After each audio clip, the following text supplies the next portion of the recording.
Jaya Gopi Janavallabha Girivardhari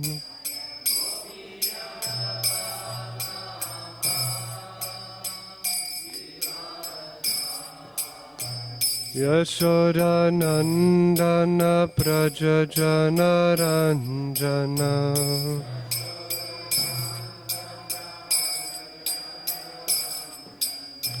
Jamuna Tira Vanachari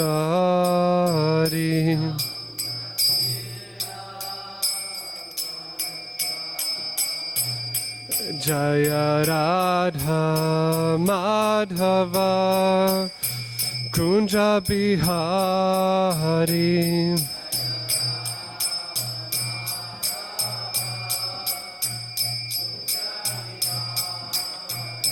Jaya Radha Madhava Kunja Bihari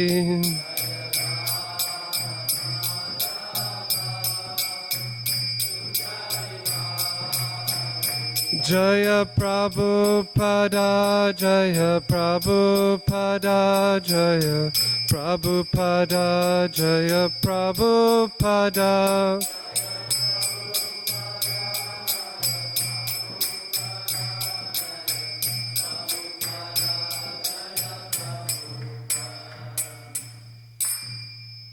Jayam Vishnu Pad Paramahansa Parivrajak Acharya Stotra Satashishima Divine Grace Sri Bhaktivedanta Swami Srila Prabhupada Ki Jayam Vishnu Pad Paramahansa Parivrajak Acharya Stotra Satashishima Divine Grace Bhakti Siddhanta Saraswati Thakur Srila Prabhupada Ki Ananta Koti Vaishnava Vrinda Ki. All glories to the assembled devotees. All glories to the assembled devotees. All glories to the assembled devotees. All glories to Sri Sri Guru and Gauranga. All glories to Srila Prabhupada. Namo Vishnu.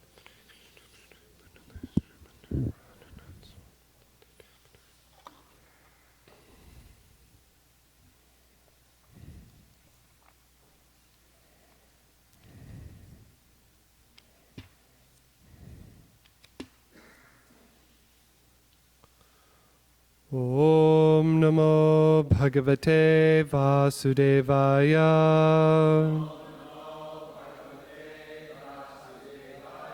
Om Namo Bhagavate Vasudevaya.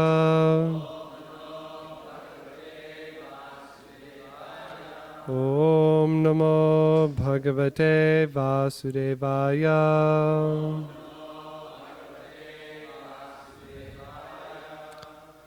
Kim adyatasmin karaniyam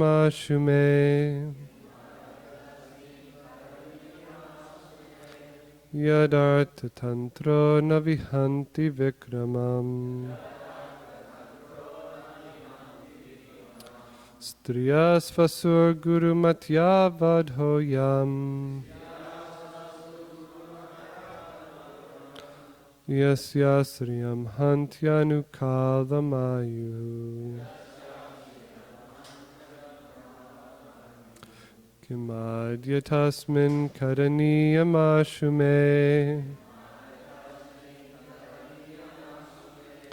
Yad artha tantro navihanti vikramam Striyas vasur guru matya vadhumyam Yashastriyam hantyanu kalamayuhu Kimadyatasmin karaniyam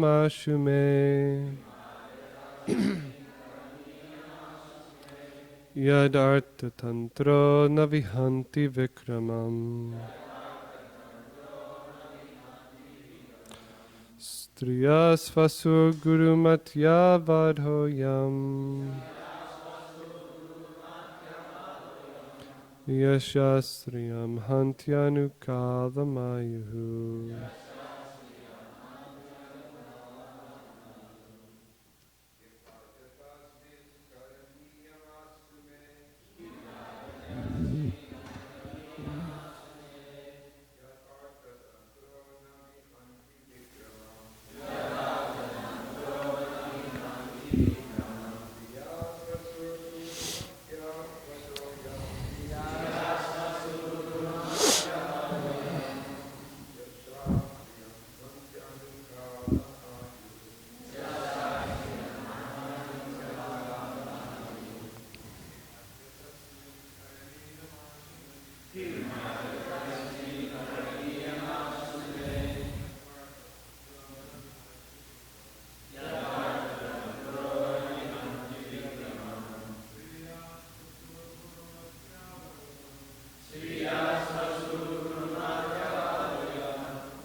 Vaishnavis.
Kim, what?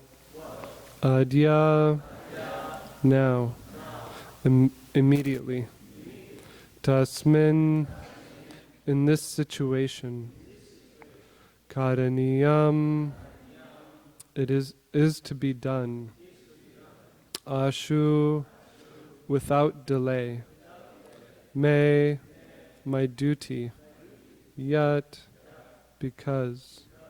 Artatantraha, the Supreme Personality of Godhead, who is always determined to protect the sadhus and kill the asadhus.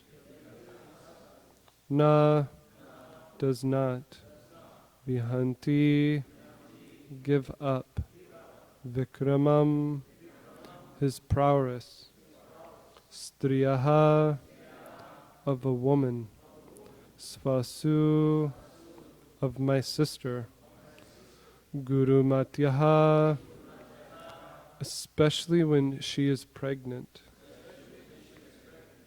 Vadha ayam, the killing. Yashaha, fame.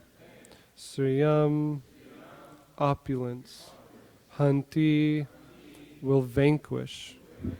Anukalam, forever. Ayu, and the duration of life. Translation. Kangsa thought, what is my duty now? The Supreme Lord, who knows his purpose, paritranaya sadhunam vinashaya chadushkritam, will not give up his prowess. Devaki is a woman. She is my sister, and moreover, she is now pregnant. If I kill her, my reputation, opulence, and duration of life will certainly be vanquished. Purport by His Divine Grace, A.C. Bhaktivedanta Swami Srila Prabhupada Ki. According to Vedic principles, a woman, a brahmana, an old man, a child, and a cow should never be killed. It appears that Kangsa, although a great enemy of the Supreme Personality of Godhead, was aware of the Vedic culture and conscious of the fact that the soul transmigrates from one body to another, and that one suffers in the next life according to the karmas of this life. Therefore, he was afraid of killing Devaki, since she was a woman. She was his sister, and she was pregnant. A kshatriya becomes famous by performing heroic acts. But what would be heroic about killing a woman who, while confined in his custody, was under his shelter? Therefore, he did not want to act drastically by killing Devaki. Kangsa's enemy was within Devaki's womb, but killing an enemy in such a nescient state would not be an exhibition of prowess. According to Kshatriya rules, an enemy should be fought face to face and with proper weapons. Then, if the enemy is killed, the victor becomes famous. Kangsa very conscientiously deliberated upon these facts and therefore refrained from killing Devaki, although he was completely confident that his enemy had already appeared within her womb. Om Ajnana Timirandasya Gananjana Shalakaya Chakshuranmilitam Yena Tasmai Shri Gurave Namaha Sri Chaitanya Manobishtam Stapitam Yena Bhutale Swayam Rupa Kadamayam Tatati Svapadantikam Vanchakalpatarubhyascha Kripa Sindhubhyevacha Patitanam Pavinebhyo Vaishnavebhyo Namo Namaha Jai Sri Krishna Chaitanya Prabhu Nityananda Sri Advaita Gadadhar Sri Vasari Gaura Bhaktivinoda Hare Krishna Krishna Krishna Hare Hare Hare Rama Rama Rama Hare Hare. First ask for the blessings of the senior Vaishnavas, that I may speak properly, and our Gaudiya Vaishnav Siddhanta is given to us by Srila Prabhupada. So in today's verse, we're seeing something very interesting. Kamsa, who is a demon, starting to get very introspective. We know in the previous verses how he was observing Devaki and her illuminating the entire atmosphere of his place. And he's observing that she is now pregnant with his enemy, the Supreme Personality of Godhead. And this is causing him to become very introspective. What is my duty now? If I kill her, what will happen to my reputation, opulence, and duration of life? It'll all be vanquished. What should I do? And Srila Prabhupada, in the first part of this purport, he talks about how, according to Vedic principles, these five should never be killed: a woman, a Brahmin, an old man, a child, and a cow. But why? Why shouldn't they be killed under any circumstance? And Srila Prabhupada answers this very fluently in Srimad Bhagavatam, first canto, chapter 8, text 5, in the purport. He goes through each one and why they should not be killed. So the Brahmins, they should not be killed because the Brahmins are the head of the society. They oversee Varna and Ashram. They're cultivating spiritual life. And for a society to really be a human civilization rather than an animal civilization, the science of Varnashram has to be implemented. And so the Brahmins, they're the head of the society. The four different Varnas, we understand, make up a body. The Brahmanas being the head, Kshatriyas being the arms, Vaishyas the torso, Sudras the legs. Now a body cannot function at all without a head. But we can understand also that a body cannot really function without legs or in arms very well. So all society has to be maintained properly through this science of Varnashram. Of course, in Kali Yuga, the whole system is in disarray. But the Brahmanas, they try to see that everybody's engaged in their proper duties so they can worship the Lord. So Brahman should never be killed. Cows, they should never be killed because they're giving the best foodstuff, the milk, which nourishes the brain. And when the brain is nourished by milk, then one can understand the higher aims of life. Women, they should never be killed because by protecting women, you're maintaining the chastity of the society. A woman gives birth to children. And this is why children also, they should be protected because children are the future. If the women and children, they're not protected, then what will the future look like? And the elderly, old men, the elderly should not be killed because they're at their final stages and they're at a point where they can perfect their life. They should be retiring and perfecting their life. So they should be given all protection.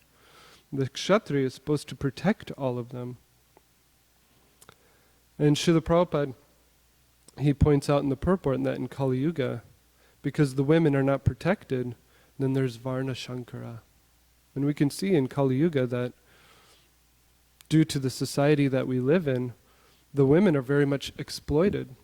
They're made to be objects rather than subjects. And most of the time, their bodies are being used to sell products in our neoliberal capitalistic society. And the children are very much not protected also. They're being sent to slaughterhouses, schools, and during that schooling, they're made to be very confused about life, basically set up to be workers, obedient to the materialistic society. So all of these 5, they should be maintained so that we have a healthy society. They should be protected, they should never be killed, so that society will be a healthy society, a human civilization that can understand the higher aims of life. And Srila Prabhupada, in the purport, he makes a very interesting point about how what to speak of these forbidden to be killed, just by insulting one of these, one's duration of life will be shortened. And Srila Prabhupada says that because Kali Yuga is what it is, they're being insulted, they're not being protected, and that's why the duration of life is being shortened. And so when Kamsa talks about, if I kill her, my reputation, opulence, and duration of life will certainly be vanquished. It's because even if you insult a Brahmin, cow, woman, child, or elderly person, your duration of life will be shortened. What to speak of killing them? So this is the problem that we're facing in this society, is that these 5 are not being given proper protection. We can see even the elderly are being sent off to homes, and because the elderly cannot be maintained properly. And my mom, whenever I talk with her, she's always telling me, oh, you better watch out for your Social Security. They're going to take away your Social Security. So another part of our society where they're just after the money, trying to even take the money that's used to maintain the elderly so that they can focus on properly dying the end of their life. And we see that even in that purport, Srila Prabhupada was talking about how even insulting these 5, that the duration of life is shortened. We see that the story of Draupadi, the battle of Kurukshetra, happened because basically Draupadi was insulted. She was the most chaste woman, and because of her being insulted by Dushasana, all of the miscreants were killed. So this is very important for us to think about in our society, protecting these 5. Srila Prabhupada makes the point in today's purport that Kamsa was aware of the Vedic culture. Now this is very interesting because we usually think of the demons as being against Vedic culture.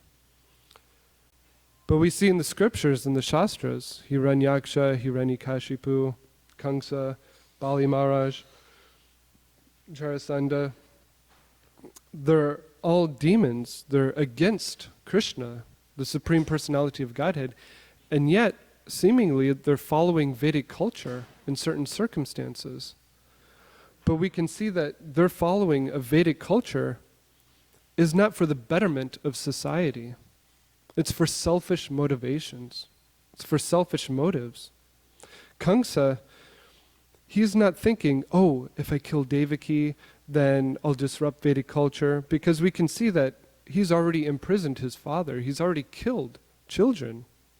Just think, he's already killed children, but now he's having second thoughts of killing his sister who's pregnant. So he's thinking very selfishly, what's going to happen to my reputation, my opulence, my life? You know, he's not thinking about the society at large. He's just thinking about himself.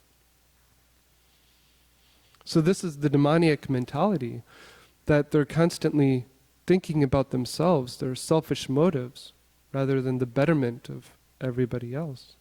And so they'll follow Vedic principles, Vedic culture, as long as it's good for them. And we see this very much with Jarasandha. We understand the pastime in Krishna book, we read the pastime where Yudhishthira Maharaj, he wanted to engage in the Rajasuya Yagya. Now, the Rajasuya Yagya can only be performed by the emperor of the world.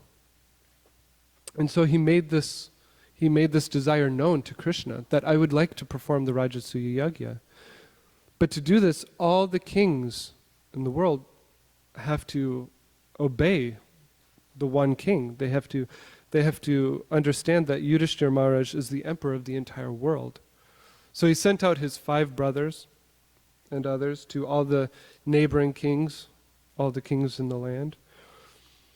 And rather than just start war with them, Srila Prabhupada explains in Krishna book that they were to go to the king and say that Yudhishthira Maharaj, he's the king of the world, please give taxes to him. And if they gave taxes, then they were under the rule of Yudhishthira Maharaj. But if not, there could be a battle. They could fight and defeat that king and then establish Yudhishthira Maharaj as the emperor of the world. And so all the kings in the land, they very much wanted Yudhishthira Maharaj to be king, except for one, Jarasandha. Jarasandha would not bow down to Yudhishthira Maharaj. And so Krishna, he could see the anxiety of Yudhishthira Maharaj to perform the Rajasuya Yagya, and so he devised a plan, because he understood that Jarasandha, he's a demon, he's against the Supreme Lord, he's against so-called Vedic principles for the society, but he had one good quality, which was that he was very submissive to the Brahmanas. Him being a proper householder and a kshatriya, he was maintaining Vedic culture, even though he was against the Supreme Lord, who is Vedic culture. And so Krishna devised that himself, Arjuna, and Bhima would dress up like Brahmanas, and they would go and beg charity from Jarasandha.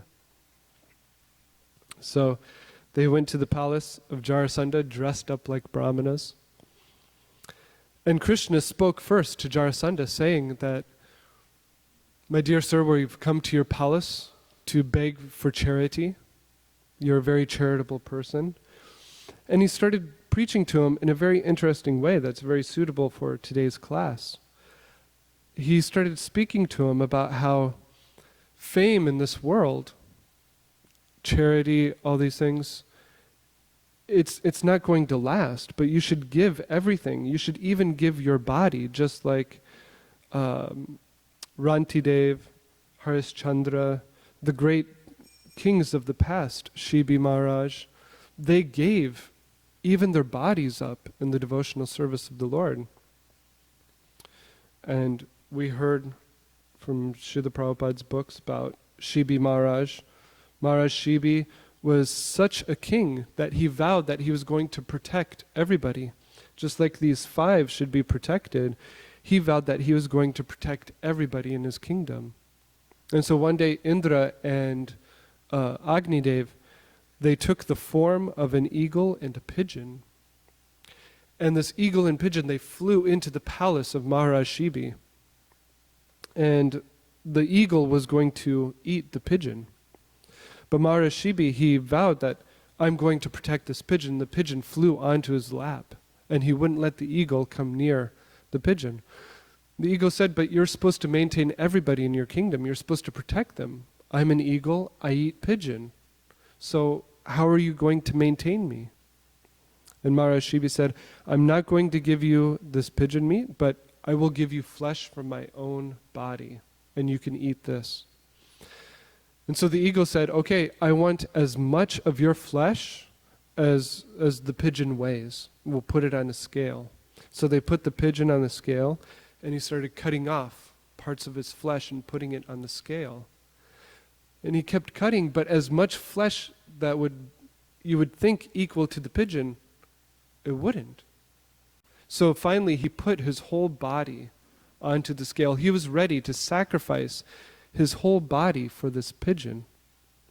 And when he did this, Indradev and Agnidev, they manifested themselves and they blessed him. And so Marashibi, Rantidev, Harishchandra, we see that they're glorified for all time because of their charitable disposition. Because they were protecting the brahmanas, cows, women, children, elderly. They were ready to give everything to the brahmanas.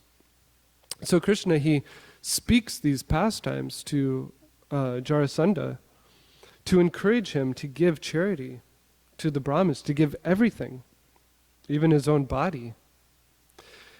And Jarasandha, while Krishna was speaking, he started looking at these brahmanas. And he said, these are very funny looking brahmanas.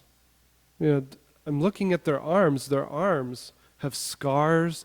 They're very beautifully built. Their voices are deep. Are these really brahmanas? Their shoulders have where they keep their bows. And he said, and I think I've seen these people before. And so he started thinking like Bali Maharaj. And we've heard about Bali Maharaj, about how he kind of had an idea that Vamanadev was the Supreme Personality of Godhead. And so he wanted to give everything to the Supreme Personality of Godhead. What to speak of Vamanadev being a Brahmana and him understanding that he was the Supreme Personality of Godhead. Bali Maharaj was a demon. He was a Rakshasa. And yet he was willing to give everything to the Brahmanas. And so Jarasandha, he started thinking like this. Now we can understand a little bit also that just like before I mentioned how the demons, they follow Vedic culture when it's good for them, they understand that when you're charitable and you're taking care of the Brahmanas, the Brahmins give you blessings and you get Brahmatejas, power. You get power from protecting the Brahmanas as a Kshatriya. So he thought, even if they're not Brahmanas, whoever they may be, I will give them charity. And so Krishna said, actually, we're not Brahmanas. It is me, Krishna, Arjuna, and Bhima, and we want to fight you. This is the charity that we're asking. We want to fight with you. And Jarasandha started laughing, and he said, you fools. That's what he said to them, you fools. He started laughing. And he said, Krishna, I'm not going to fight with you. You're a coward, you've run away, you're not equal to me. Which is even more hilarious because Krishna had defeated him already 17 times. We understand that Jarasandha, his daughters were actually married to Kamsa. And so when Kamsa was killed, Jarasandha was so angry that he took phalanxes and phalanxes, thousands and thousands of troops with him and attacked Mathura. Krishna and Balaram, they had chariots that descended from the spiritual world, and they slaughtered all of the army of Jarasandha. Only Jarasandha was standing on the battlefield all alone, and he was feeling depressed. And Balaram bound him up and arrested him. And Krishna, he had a plan that I'm going to relieve the world of so many demons, so I want to attack his troops again and again and again. So they let Jarasandha go. Again, Jarasandha came back with phalanxes, armies, tried to attack Krishna, the same thing. 17 times Jarasandha was defeated. But yet here he's calling Krishna a coward. And so he said to Arjuna that, Arjuna, you're younger than me, so you're not my equal. Only Bhima is able to fight with me. And so he gave Bhima a club, and they started fighting, like two elephants smashing together. And they fought for 28 days. They fought, Jarasandha and Bhima. And finally on the 28th day, Krishna revealed the secret of Jarasandha's birth. Jarasandha was actually born split in two.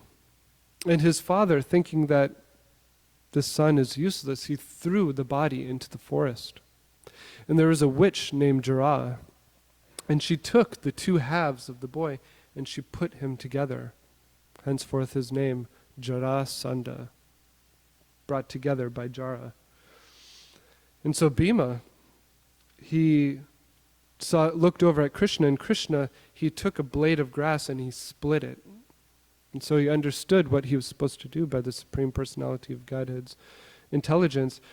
Jarasandha was knocked down, and he grabbed the leg of Jarasandha, he put his foot down and ripped Jarasandha in half from anus to the head, and Jarasandha was killed. But we see that Jarasandha, he was a demon, but yet he was willing to give everything to the Brahmanas. He was willing to follow Vedic culture for his own personal self-interest. So, obviously, we should understand that we should not be like this. And we see that Jarasandha, all these personalities, they went down in infamy. You know, they're not spoken very highly of in the Shastra, but we see Rantidev, Harishchandra, Bali Maharaj, all these great personalities who followed Vedic culture and surrendered to the Supreme Personality of Godhead. Their fame will go on and on and on. And also, today we can see that the heroes of modern civilization, you know, usually the heroes of modern civilization, it's because they have the most wealth. Maybe some of them are, you know, have intelligence, but mostly it's because of wealth. They claim that they have the most money, the most houses, opulent cars. And because of this, they're seen as heroes, but it doesn't last. It's taken away at the time of death, and hardly any of them are remembered. Like the kings of the Shastra. And so, Kamsa, due to his impending death, he's becoming very introspective, which is something that we can learn from Kamsa, is that he's thinking, what is my duty now? What is my reputation, my opulence, duration of life? He wants to go down as a hero, even though he's done so many sinful activities already, what to speak of being against the Supreme Personality of Godhead. He wants to go down as a proper kshatriya, as a hero. And so also we should think about our own selves. What is our reputation? What is our duration of life? What are we doing? Where are we going? What is our goals? As a society, as individually, we're all going to leave these bodies. But just as Krishna told Jarasandha, use your body, give it up for devotional service. Give it to the Brahmanas. And we can understand that this body, mind and soul should be used in the service of our Guru and Srila Prabhupada's mission. Srila Prabhupada was such an example of giving his everything to his spiritual master. And us being aspiring devotees, some of you are very great souls, and I don't mean to speak for you, but speaking for myself, there's so much that I know that I can do better in my own life. There's so much that I can reflect on as time goes on and learn from mistakes. And really, when we stay in sadhu sangha, when we stay in the association of devotees, then we can learn from devotees, especially senior Vaishnavas who've been practicing devotional service for many, many years. They have so much knowledge and so much guidance that they can give us. And sometimes in New Dwarka, it can be taken for granted that we're amongst such great Vaishnavas. It's really a blessing to be in New Dwarka because you can make so much advancement, and we're all giving our bodies for the mission of the Supreme Personality of Godhead and Srila Prabhupada.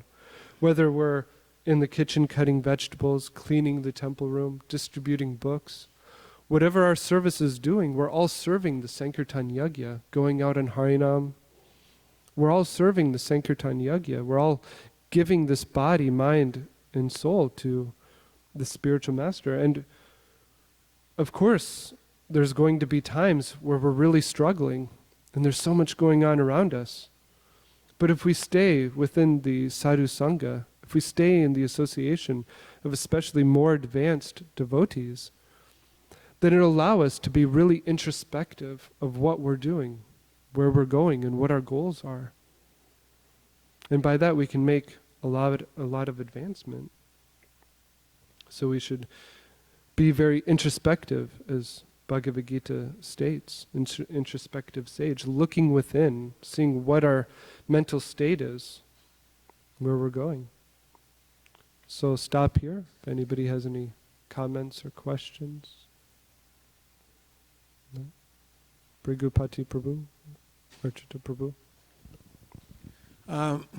Thank you for a very nice class, Bal Gopal. One very practical question that would arise out of today's purport and your presentation is, if these five are to be absolutely not killed, then it can be exploited by your enemies, as we see in today's society.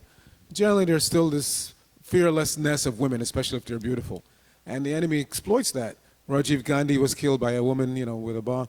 And even today in the Middle East, it still goes on. These women come with their burqas, they're hiding bombs, and people just naturally respect them because they're women and they don't suspect them, and boom, they blow you up. So is this to be taken absolutely? You don't, or do you have a right to protect yourself if you know this woman has a bomb and you have to protect yourself, your family, your community, whatever? How are we to see that? Well, that's a very interesting question. I'm sure that you can give us more insight. You've obviously thought about this. But it does seem that, I don't exactly know how you're going to protect yourself from a suicide bomber, or, there's so many women out there who will do so many things. What to speak of children these days of doing very horrible activities. Of course, we should protect ourselves. Narada Muni, there's the pastime of the snake showing his fangs, and so we do what we can to protect ourselves. But when we're speaking of this, it's specifically of protecting them and not wanting to, if you make it a point of not killing somebody in the Shastras and protecting them for the betterment of society, we have to understand that also, that it's for the betterment of society. And so it's making a point that the Kshatriya, which there are no Kshatriyas today, what to speak of, really Brahmanas overseeing Kshatriyas, there's going to be such a disarray in Kali Yuga. So this is the idea that we want and that we can focus. And our point is that we can focus within our society on these things. International Society for Krishna Consciousness. Whereas the society at large, Kali Yuga, it's in such a disarray right now that we have to protect ourselves from what we can. Brigupati Prabhu. Prabhu, thank you. Nice class. I'd like to add something to your answer there, just if that's okay, and then I'll ask my question. Yeah. Druta Karma sometimes makes the point, sometimes somebody's quoting from Prabhupada to make a point about a particular subject. And I've heard him say more than once, he says, well, to do that, you really have to look at all the statements that Prabhupada made about that subject.